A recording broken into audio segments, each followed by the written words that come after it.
that others may live.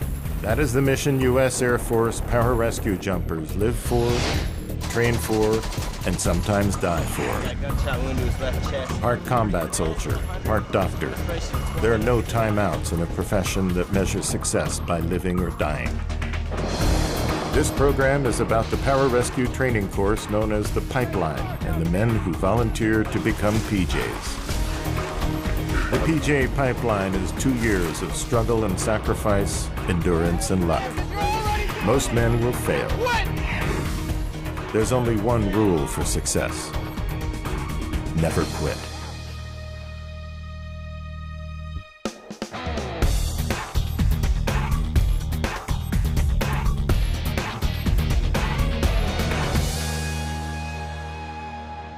I'll be prepared at all times for my assigned duties. Pararescue Class 01 is undergoing initial familiarization, or IFAM, at Kirtland Air Force Base, New Mexico. IFAM is a 4-week preparation course preceding the final 5 months of training to become a pararescue jumper. My job in IFAM is to get as accurately close to combat situations as possible. We're going to train like you fight, and it's no easy cakewalk. A pararescue jumper might best be characterized as part physician, part soldier. They are members of a U.S. Air Force Special Operations Combat Search and Rescue Force known as PJs. PJs perform military and civilian medical rescue missions worldwide in every conceivable environment. I'd like to think that we're pretty unique because what we bring to the table is pretty much everything. We are rescue specialists. We can go in any means necessary, anytime, any weather, and get what you need to get brought out. During their first week of training, Class 01 is practicing a simple technique for getting on and off a helicopter without the aircraft landing. But for Class 01, their first week in IFAM has been anything but simple. 5 students have quit, and the 11 students remaining are struggling.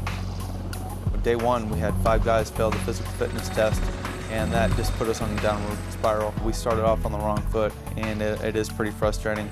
The team will initially fast rope to the ground and return to the helicopter by scaling a rope ladder. Although they have practiced from a training tower, this is their first time under an actual helicopter. We're on the 5th day of training. Today was one of those days that if you're not on your game, you can kill yourself, you can kill your teammate, or you can bring down a $30 million aircraft. For their second attempt, they will wear 45-pound packs. Now you've got this hurricane force wind, rotors coming down on you, and now they have to concentrate and get up that rope ladder. Everything goes well until the last man encounters difficulties. Airman Petrick is unable to reach the top. As Petrick struggles, each failed attempt increases the danger to himself and the men on board the helicopter. Petrick not being able to get up the ladder was actually kind of disheartening because he's an excellent athlete. He's a great runner, and I've never seen him really falter at anything. It was a big worry because when you hit a real mission, a situation like that will happen. During practice, you're not taking gunfire or anything like that. It did give us a little worry. What's the feeling to be walking home? There's no excuse. It doesn't matter how much you're wearing. That rope ladder is about 10 feet off the ground. You should be able to jump up inside the helicopter. The instructors are harsh, but their concerns are strictly professional. Stuff it in there. Don't roll it up. Stuff it in there. You're not going home. You realize that. You're stuck. Let's face it, who wants to be the guy to go support some other special operations unit and be like, hey guys, I'm pretty good and everything, but make sure that I'm not the last one on a 40-foot rope climb because I can't do it unassisted. No man, type A personality guy wants to be like that, and I'm not taking that to anybody else. You'll be the next guy we see in the video getting his head cut off because you couldn't make it up the ladder. A typical PJ response to weakness is to make it a strength. Petrick will now climb a rope ladder every day until he can demonstrate competence. Oberstar suspects Petrick's problem might have deeper roots. It's still 5 days into the training. I'm not too impressed. I don't see a lot of supervision going on, not a lot of leadership going on. The team leader, once again, he's responsible for not only himself, but the entire team. And if Petrick fails, then he fails. Although the class dutifully cheers Petrick on, there is tension over his poor performance, even though every student has struggled at one time or another. He's pushing through something that he's having a lot of trouble with, and everybody has trouble with something. It can be a little bit painful to watch somebody go through that. I want to be the best guy out there, you know. I don't want to be some chump falling off the ladder. It sucks. When there's a few individuals constantly showing weaknesses, then it gets frustrating.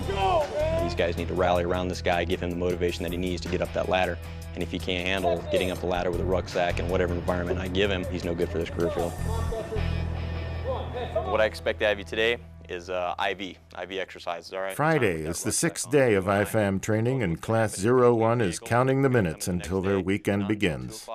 Despite losing 5 teammates and almost losing Petrick, training for the week is not over until Technical Sergeant Oberstar says it is. We came back from lunch. We didn't know exactly what we were going to be doing. We all had nice pressed BUs on. Oh, we're going to sit in class, and next thing you know, okay, everybody outside. And you have 2 minutes, go. We're up, Sarge. Let's go ahead and get it started. Team leader, get on down. Hurry up, get down. As soon as they put us in the push-up position, and Sergeant Oberstar said, yeah, we have some good training for you. We're going to train like we fight. And the hose hit us. You know, we knew what was coming. We're going to try to recreate the environment in which you need to perform. 100% proficiency. Roger that? PJs must react to medical emergencies under any conditions. By using physical exercise and cold water, the students are about to experience their first taste of combat medicine. The training needs to be realistic at all times. The more realistic, the better it is. The more confidence you'll have as soon as you get into a real firefight situation. Let's do another one. You better rock this schoolhouse. The longer you sit here, the longer we're going to be here. Let's go. You got 10 seconds to be in the pit. Go. 1, 2. This may only be a mud pit outside their classroom, but the temperature is 38 degrees, and the water makes the air seem colder than that. Let me find which fluid I'm going to use while my patient drowns. It's all right, I don't care. All right, you got your fluid, good. Too bad your patient's going to be dead by the time you get a chance to use it. I'm trying to make a point to you. Protect your patient. Though performing an IV is something they've done hundreds of times before, doing it in the cold and mud requires every ounce of concentration the students possess. Their patients' lives depend on it. The coldness of the water just wears on you, and you just kind of have to block it out. Trying to move while freezing, it's almost impossible. You look at the guy next to you, and that's all the motivation you need. Let's go, Glass. Poster child for pararescue, let's go. They were calling me out, and they were like, hey, Glass, you're supposed to be this great medic, and what's going on? And I remember specifically trying to open up the 18-gauge catheter, and I had those gloves on, and there was water on the gloves and water on my hands, and I couldn't really open it up, and I was getting frustrated. Having fun yet? Some guys couldn't have a steady hand, and they were just twitching the whole time while they're trying to stick a needle through your arm. Glass, you trying to bleed this guy out? Establish that IV, hurry up! You're not going to be giving IVs at some aid station. All lit up, Air conditioned, heated, with perfect patients. You're going to have guys that are jacked up. As harsh as these conditions seem, Class 01 is fortunate that this is not a battlefield, where their hesitation or incompetence could kill as easily as an enemy bullet. The difference between this patient being able to go home and see his kids is all up to you. As the class completes their IVs, the class leader, Ratisik, is having problems. The cold is taking its toll. Ratisik has lost his focus and appears confused. Ratisik, you have continually shown that you have no ability whatsoever to lead. You can't take care of yourself. After 2 failed attempts to insert an IV, he's now out of supplies, leaving him unable to care for his patient. Instead of admitting his shortcomings, Ratisik makes excuses, avoiding accountability. Now, because you did not bring the essential items to take care of your patient, you're messing up your buddy with the fact that he's got to stop what he's doing to help you out and keep you going. That's pathetic. The problem with Rotisic that I have seen in the past is that he has an excuse for everything. What I want to hear is, Sergeant, I messed up. I was not prepared, You doing all right? but I'll move on. I cannot take a team leader who makes bad decisions and has weak excuses for it. Do you believe that you can lead this team at the same time, try to take care of yourself? I don't think so. Jan, you're the new team leader. If you don't perform for this team, take care of these guys, then you'll be fired, and I'll put somebody else in your spot. Do you understand? When he told me after the mud pit that I was team leader, actually I was really shocked. It was an honor, and at the same time, I didn't really expect it. As a lower-ranking member of Class 01, Chan has no command experience. He will have little time to adjust to his new role before he must prove to his teammates that they can rely on his leadership. These guys been in the program for over 2 years, so they know how to perform and what's expected from them. And I told them you don't even need a leader, because everybody is a leader themselves. Sucks, huh? You got guys that have been injured in battle that depend solely on you, no one else. No one else is going to fix them. No one else is going to help them. They're coming to you. You are the sole provider. If you do not take that responsibility seriously, then you'll be writing letters to someone's mother, someone's children, someone's wife, that there was nothing you could do because you were not adequately prepared. Does everybody understand? PJ medicine requires preparation and concentration under duress. Class 01 and their new team leader Chan are about to learn the hard way that bad decisions in combat, no matter how small, can be a matter of life or death.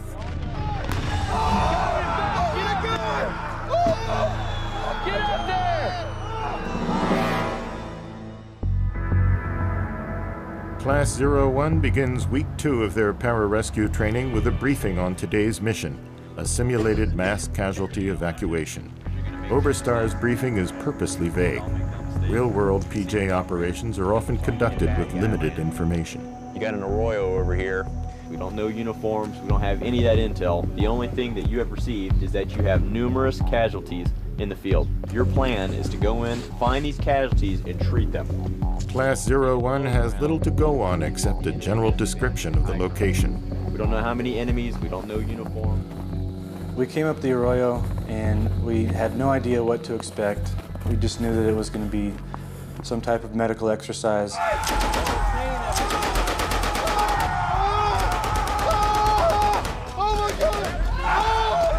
I was the first one to come through the first tree branch and encounter the patients laying, standing, running around. So I'd take the first patient. Unfortunately, each guy took his patient and kind of got tunnel vision. Everything that we went over, you're just throwing out the window. You're putting Band-Aids on there. Timeline! Inside the kill zone, casualties are scattered 200 feet throughout an arroyo. The wounded represent every type of casualty a PJ might encounter in combat. Some patients are disoriented and must be subdued. Others have serious wounds. Some are dead.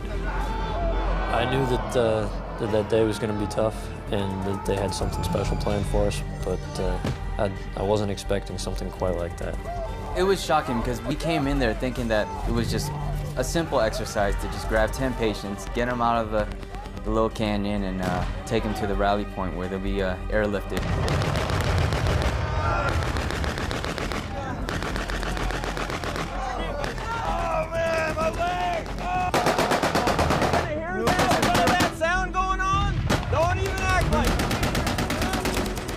As the 11 students become spread out, the situation simply overwhelms them. They lose cohesion as a unit. In combat, it would be a deadly mistake. It is a lesson instructors intend for Class 01 to learn. Survive as a team or die as individuals. It's not like we were separated by a distance. Every one of us could see everyone else. So you think the communication would be perfect. We should just be able to look each other in the eye, give the command, pass it down. But when a situation like that, we really weren't sure how to react. Think, man. Don't let the mind you. Same you've been been doing for the last 6 months. Got him lying down on the snow? You think that's doing him any good? This is not paramedicine. You're a PJ. Get this guy off of the snow. Try to get him on some dry ground. This is doing absolutely nothing for him. As the initial shock wears off, patients are stabilized and the team begins looking for direction. The longer they remain pinned down in the arroyo, the more likely they will become casualties themselves. We gotta go! We gotta go now! So at that point, I wasn't sure if we were going to try and move everybody out of there or just the living and wounded. And so that's just kind of looking to the team leader and looking for direction on that. Yeah, you got a fireman carry? I wasn't expecting a situation like that to happen. So our communication was just off the wall. Team leader Chan is responsible for moving the team to the rally point. But when he becomes focused on treating a patient, there is no one in command. My job as team leader is to overall, comprehend what's going on and trying to get a plan to get these guys out of here. I wasn't expecting a situation like that to happen. Under pressure from instructors, Chan orders the team to move out. Listen up, you guys. Load your patients. We're gonna head that direction, all right? Patrick, you lead the way. Let's go. That direction. And I got the green light to go to the rally point to get these guys out, but my mistake was not trying to find a way out. All of a sudden, you have everybody moving towards the team leader, which unfortunately was a choke point because there was no way out. Guys, please get carried. Oh my God! Oh my God! Make a decision! Go! What the f is the hold up? Trapped and unable to scale the steep bank, the team stalls. Straining under the weight of their patients and equipment, they wait for a command. In a situation like that, what we needed was someone to stand up and take charge. Hurry up! People just getting caught up, you have a lot of stress from the instructors yelling at you. Get out of here, get out of here. They want you to make a split decision. And a lot of times it's not always the right one. I just remember having my guy on my back and we got to this bottleneck. And then someone had yelled, "We're trying to get up here." And then the next thing I hear is, "Turn around, we're going back," which added probably another 200 meters to our hike. The team retraces its steps. Then, when Chan is declared a casualty, the leadership situation collapses. Chan, you two are casualties. You're not moving, you're staying right here. Do you understand? When no team member even notices Chan's absence, Class 01 deteriorates from a band of brothers into every man for himself. Well, what we noticed is exactly what we thought would happen as instructors. You have some guys that are turning 180 degrees, going the opposite way. They're going to find an easier route. And then you have some guys all by themselves that are just going to sit there on the ground. Oh my God! Oh, right there. I think it's just getting caught up in everything that's going on and not actually taking a step back and looking at the big picture. Carrying my patient up the arroyo and then through the terrain and then stopping and waiting for everyone else. I wasn't sure what the command was, so I kind of stood there. Somebody needs to start talking to other teammates so they can figure out what the plan is. Communicate. Let's go. There is no plan, and at the moment, there is no team. Chan's absence remains unnoticed.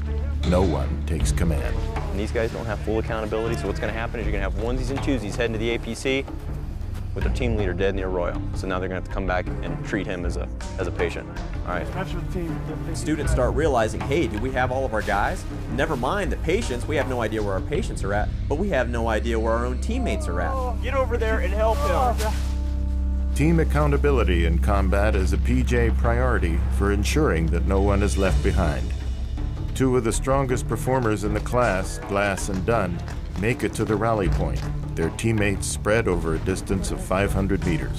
I was smoked. I know Glass was smoked by the time we got to the APC, but we had 7 of our teammates that were still back there all with patients. No matter how tired you are, the mission is your main priority and you have to complete the mission.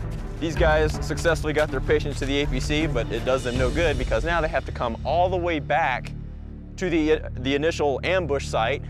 Now they have to grab their brothers that are down on the ground, and now they have to hump them all the way back out. As Dunn and Glass return to the arroyo, they're greeted with scenes of team confusion. Herman Reckendorf, stripped of his gear, cannot lift his patient off the ground. Team tension over his performance immediately begins to surface. No weapon, No equipment, no water, nothing. All you gotta do is carry this guy. Carry one man to freedom. It's hard and it smoked me, but I picked a guy up and I went. An individual like Reckendorf, it takes him, 2 or 3 times as long to do the same activity.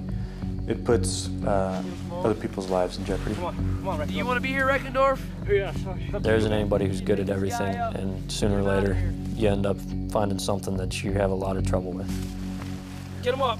But Reckendorf's inability to carry his patient to the rally point is more than a problem. It's a liability. Reckendorf's poor performance jeopardizes both the patient and his teammates' trust in his ability. Can't overemphasize how important it is to be in shape, because if you're not in shape, as you can see, you can have a hell of a time. Even if you are in shape, it's still difficult. Help your teammate to his knees. When he discovers Reckendorf pinned under his own patient, Glass is aggravated by Reckendorf's weak performance and immediately tries to take charge. I saw the guys on the ground. I remember thinking to myself, this is going to suck. Dunn and I are going to have to haul both these guys out on our own.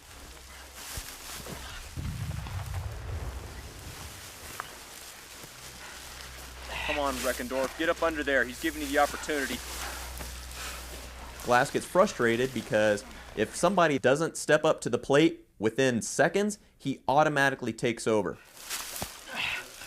Squat up. Come on. Give me up, huh? I would say there's a lot of impatience. If nothing's going on, I want to step up and take charge. Grab him! Having already carried his own patient to the rally point, Glass is in no mood to pick up the slack of his teammate. Get me ready.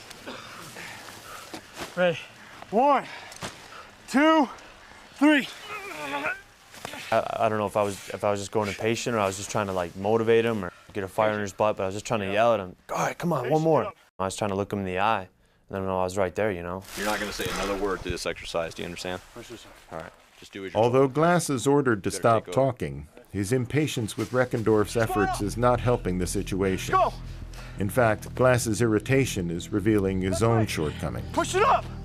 1. Glass, that's 2 times I've had to tell you not to talk again. I've told him that he needs to settle down. I've talked to other team leaders. Hey, you need to settle Glass down because he's going to walk all over you, and these guys don't do it.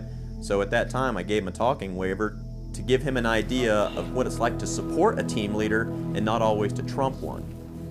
Glass is not alone in his impatience with Reckendorf's performance. Other classmates believe that Reckendorf's true weakness may be his unwillingness to make the extra effort to improve his physical strength. I've never felt my legs give way like I did that day. I just could not stay up. 3 minutes! I think some men think to themselves, wow, every weekend, I mountain bike 40 miles, or every Friday night, I'm at the gym pumping weights, what's this guy doing? Some guys I just think have shown up here not prepared mentally or physically, and that is frustrating.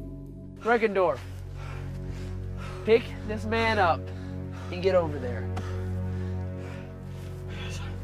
It's not that he doesn't have heart, but guys who have had their weaknesses identified have worked to better themselves, whereas Reckendorf, over the past 2 years, I've never seen him in the gym. I've never seen him out running. And in the future, when it's a life and death, is he going to be able to carry me back to a helicopter to get me home to my family? Why do you deserve to be here? So I'm giving it my all, son. It's where I want to be. It's the only job for me, son. I love it. Pararescue requires more than commitment. The reality is that physical performance under difficult circumstances is part of the job. Reckendorf's problems mount as his strength fades. Unless he can finish the last 200 meters, he faces the reality of being dropped from class. Reckendorf, pick this man up and get him to the extraction site and save both of your lives. Come on. Get that man up. Airman Reckendorf's struggle to carry his patient to the evacuation site has lasted almost 30 minutes. 30 minutes to move less than 200 meters, and he's only halfway there. Reckendorf, stand up. Patient, stand up. Reckendorf, get up. Now. When I saw him at the base of the hill, I had walked that hill maybe 10 minutes before that with just my body armor, and I was so smoked at that point. I'm like, I don't know if he's gonna be able to do it. 5 students have already quit Class 001 during the first 8 days. Reckendorf will be number 6, but he keeps inching forward. The only thing between him and failure is willpower. It was just like a dream. I was just so focused on what I needed to do. You don't quit in that situation, and at this point, we've already been through all that, and that's why we are here, is because we didn't quit when it got hard. The reason he had to do it all the way was because he had such a hard time doing it. He couldn't pick up the patient by himself. He needs to learn something about himself real quick. We all within ourselves demand a lot of ourselves, but we also demand a lot of our teammates also, because at one point in time, our lives are going to depend on that person standing next to us.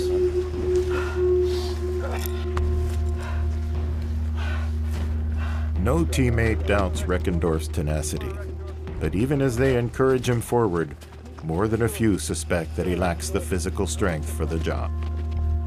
You find that there is a breakdown in teamwork. Half the team is saying, giving him support, saying, come on, Reckendorf, you can do it. The other half are reluctant to give him that support. It's good to know that everybody's there, but at least for me, there's nothing they can do realistically. It's a struggle within yourself to make sure that you keep going. Good job, Reckendorf. Right there. Way to go. There you go, Reckendorf. Good job, Reck. Good job, Reck. It was a proud moment for me seeing him do that, because I personally thought he was going to quit, and I think most of the team did too.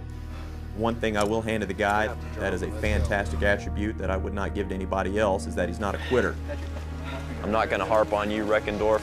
I think you learned something about yourself today, and something that you'll never forget for the rest of your operating career. Unless his physical performance improves, Reckendorf still faces the loss of trust from his team and the possibility of being dropped from training. Either way, his problems are far from over. The end of another training day finds the class supporting Petrick in his daily assignment, practicing the rope ladder climb. Reckendorf receives a daily assignment as well, carrying glass to and from the schoolhouse. Reckendorf has to carry glass to and from the schoolhouse, about a quarter mile. It's actually more painful on Sergeant Glass because his abdomen's bruised up and it's uncomfortable to be carried. The next morning, Class 01 begins a 5-mile run carrying 40-pound packs and 25 pounds of body armor. Glass, the assistant team leader, is not particularly happy when he's also assigned to assist Reckendorf until further notice. Within a short time, Reckendorf falls behind, and as instructors expect, for Glass, it becomes a frustrating situation. I stayed behind and I helped him out. I was like, come on, keep stepping, here's some water, keep stepping. The instructors put Glass in charge of Reckendorf. I believe they're trying to test Glass, trying to push him to his wits' end. Can he handle working with Reckendorf? Glass, of course, being the great team motivator, has to be there. He's like the mother hen, Problem is, where's Mother Hen when these guys are downrange and bullets are flying? They're not going to have anybody to sit there and pat them on the back and say, come on, man, you can do it. The instructors intend for Reckendorf's failure to become a team responsibility.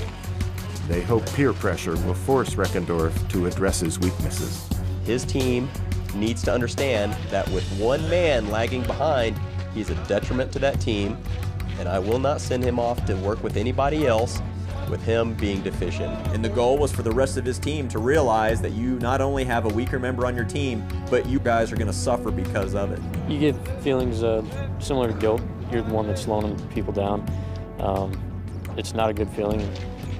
It's tough when you know that you're the person that's causing other people problems. I would hope that the shame that Reckendorf felt having to be carried by his own teammates that were feeling the same pain, if not more than him, hopefully will wake him up.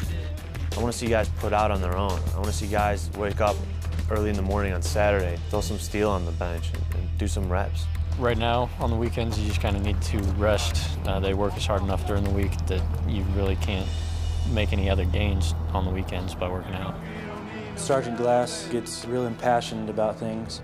when he stands up on that stage, he wants to know that all the guys on that stage with him are good to go and that he can put his life in their hands. And a lot of us don't feel that way about Reckendorf. These guys are going to weed out each other. They're going to take care of that, whether it's with mental pressure, whether they treat this guy like an outcast or what have you. They're going to take care of that on their own. On the 11th day of IFAM, Class 01 must put the issue of Reckendorf aside. Their focus is the day's training event, a simulated medical evacuation and rescue of 11 soldiers trapped inside a contaminated chemical weapons plant. What they're expecting is, hey, it's another MEDEX, except this time we wear chem gear. But that's not what we're about here, and we're going to make it realistic. All right, team leader, you've been cleared hot. We need to go. Dressed in chemical suits, including their 45-pound packs and 25 pounds of body armor, Class 01 runs a mile to the contaminated site. The temperature is 45 degrees Fahrenheit, but inside their suits, it's stifling. As they enter the building, the students are not prepared for the conditions they find inside. They encounter pitch black, literally a zero visibility. Special thermal heat sensing cameras are the only way to record their cautious movements. You're sweating inside that suit, and you go through the door, and it's pitch black. I absolutely did not know where I was. Some guys' masks were fogging up, so they weren't able to see. By the time we got there, we were burning up pretty much. The noise is overwhelming. Everything must be done by touch. The physical stress makes breathing through their mask difficult, and the students must yell to communicate. Going into that room, lights and sirens, the smoke, they didn't give us any time for our eyes to adjust at all. I mean, they were just, let's go, yelling and screaming. It was like we were actually, doing this for real. As the evacuation continues outside, the students move their casualties to a decontamination point, strip off their clothing, and wash them off. Hurry up! Cut that crap off of him! Get him dry! Get him warm! Get some heat packs on him! Hurry up! The problems compound as team leader Chan remains inside the building. Without Chan, students are without clear direction for organizing patient evacuation. The instructors now move in to expose their confusion. Get his clothes off of him! When students are left to fend for themselves, Glass and Reckendorf make a critical mistake by inadvertently contaminating the treatment area with their patient. Informed of their mistake, Glass inexplicably leaves his teammate and their patient in the wrong treatment area, leaving Reckendorf alone to face the wrath of the instructor. This is not the decon area. Well, I don't know. Where do you see all the clothes at? You see any clothes over here? Open your eyes. That's right. Just dig your weapon in the ground. You don't need your gun. Actually, shoot him. You're already covering him. You need to be thinking there, Reckendorf. Hurry up. But Reckendorf is not the only one making mistakes. The situation is causing students like Patrick to mishandle even the most routine medical procedures. You're gonna hurt this guy. I don't think you understand how bad. All right? You could literally kill him with all that air. The confusion, the stress, and the difficulty of moving and communicating in the chemical suits is compounded by the absence of direction. When Chan does appear, he learns that not all the patients are accounted for. Sorry, all my men are present and accounted for. We have 8 patients so far being treated. You have right 8 now. patients? Roger I that. thought you said you had 9. Hurry up! Mistakes, Sergeant. Task Force Commander, this is Oscar Bravo. Be advised, they only have 8 patients, not 9. What do you want done? Roger, since you're the on-scene commander, you need to make the call whether you're going to find those guys or keep what you got here and just count yourself lucky that you found 7 or 8. Faced with making a decision, Chan orders his team to go back for the missing casualties. We gotta go back in. Got 8 patients, right? As the last patients are brought out to the decon site and treated, the team hits a snag. You see in the background over here Reckendorf, who seems to be one of the weaker members of the team. Everybody has completely accomplished the IV skill while wearing the chemical ensemble, and he's working on multiple sticks here, so we're going to see if he can actually conduct the stick and the progress check. Reckendorf, what number stick is this for you? 4th stick. Reckendorf is still sitting there trying to start an IV. Everybody else has done the job, and for some reason he is still lagging behind. It's another thing we have talked about as a team behind the scenes, away from the instructors. It shows us that he doesn't belong here. If you start out the course and you're weaker than other guys, then absolutely you're behind the curve. It makes it tougher on you, and you have to deal with that. Even those who question Reckendorf's overall qualifications for the job never forget that teamwork is the one ingredient needed for success. There's some guys that kind of want to just go their own way, but they know what's best for the team, and they will make those sacrifices to try to keep that unity together, even though they don't like it.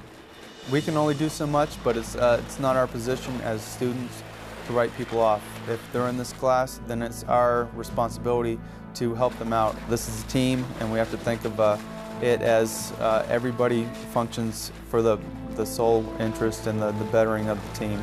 The chemical mass casualty exercise is completed.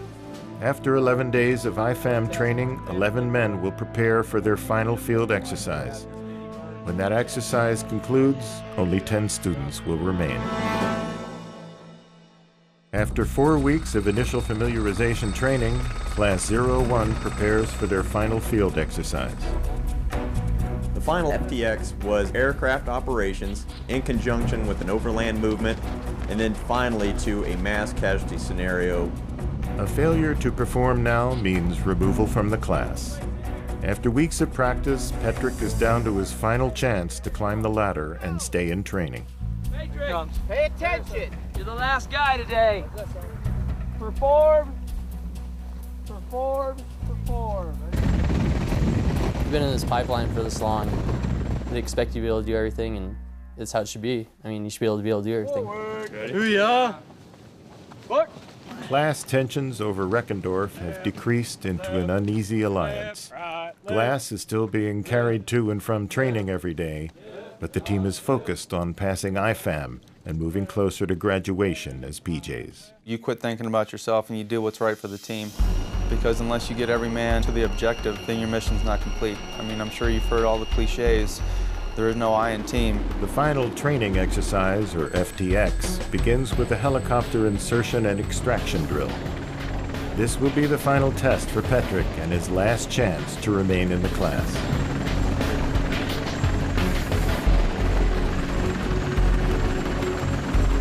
It's so easy to say, all right, Petrick, you didn't make it up, do pull-ups on your own. But every day, religiously, 4 o'clock, he was out there.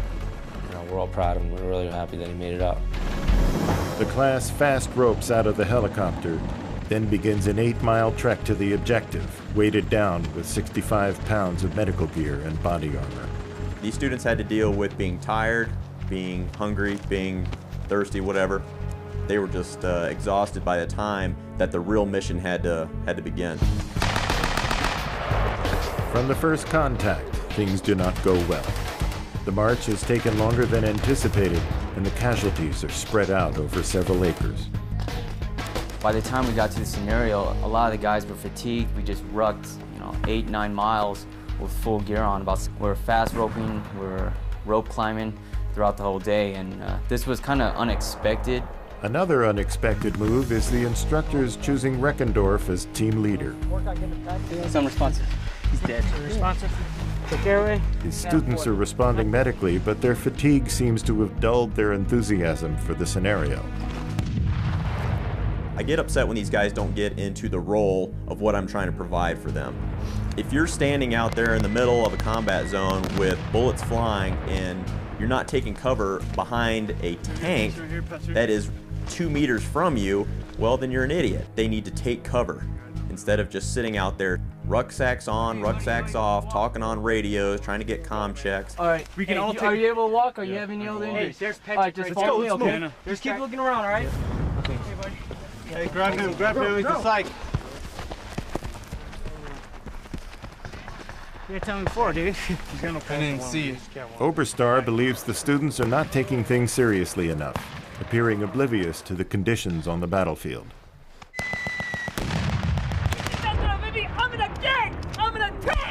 I know it may have seemed like we weren't really locked on, but You know, being fatigued for a long time and not having anything to eat kind of wears on you. And that's what happened to some of the guys. You definitely have to train like you fight. We went to great lengths to make this as realistic as possible, and their mindset wasn't really into the whole scenario. And once these guys takes a round to the chest, then they're going to realize how important this training really is. The problems won't go away. The team keeps making poor decisions, and Sergeant Oberstar's frustration is growing. When Mercado fails to check his patient for prior injuries, Oberstar's impatience begins to show. I didn't inspect his underside. Is there a reason why? When he came into me, he was already on a Polis litter. I assumed that he... You assume. You guys are killing me. You're almost graduated from my phase, and you're making very, very poor decisions. Reckendorf is having his problems as team leader. When the helicopter extraction timeline is announced, he must make a decision. Leave behind 2 dead soldiers or retrieve their bodies and risk missing the helicopter pickup. He chooses to leave the fatalities behind. I felt that was a bad decision. Medical gear can always be reconstituted, but deceased comrades cannot be. And to get closure to those families, it's very important that you bring those people back, whether they are deceased or not. Disagreeing with Reckendorf's decision, his teammates retrieve the fatalities on their own initiative and deliver them to the extraction point. I felt, and I think some of the other guys felt, that it was a mistake, and you know, we were going over his command by actually taking those casualties and bringing them to the helo. I've got a team leader that has decided to leave 2 deceased teammates behind because the inbound aircraft was only 1 minute out. So he decides to tell his teammates to grab the rucks and leave the dead guys behind. And I don't know where he learned that from. The most important things out here on the battlefield are getting your buddies and not rucksacks. Reckendorf's inexperience and decision-making as team leader is the final blow to Oberstar's intolerance with Class 01's performance. He abruptly ends the final exercise, completely disappointed in the day's actions by the class. I think I'm disappointed because tonight's the last night of my phase, and I feel responsible. These guys have made immense gains in becoming professionals. And then the final night, we've stepped backwards in time now. Roger that. As bad as the day is going, it's not over. The students receive even worse news. One of the most respected team members is about to be removed from class. Class 01 finishes their final field exercise, but Sergeant Oberstar remains upset with the students' performance as a team. This is the last scenario, and I just wasn't very impressed, and I really, it was disheartening. I felt like I had wasted a lot of my time given to these students. But Oberstar's criticisms will have to wait. Class 01 is jolted when they learn that Dunn will be dropped from their team. He has failed for the 2nd time to pass a required medical test from an earlier class. Dunn, as of right now, is not on the team, so starting with 15 guys, we were down to 10 guys by the end of IFAM. Now Dunn must prepare for his 3rd and final try to pass his medical exam. Another failure, and his PJ career is over. It's not my decision. If the results are unfavorable, then I'll just roll with the punches. This is what I gave up my entire life to do.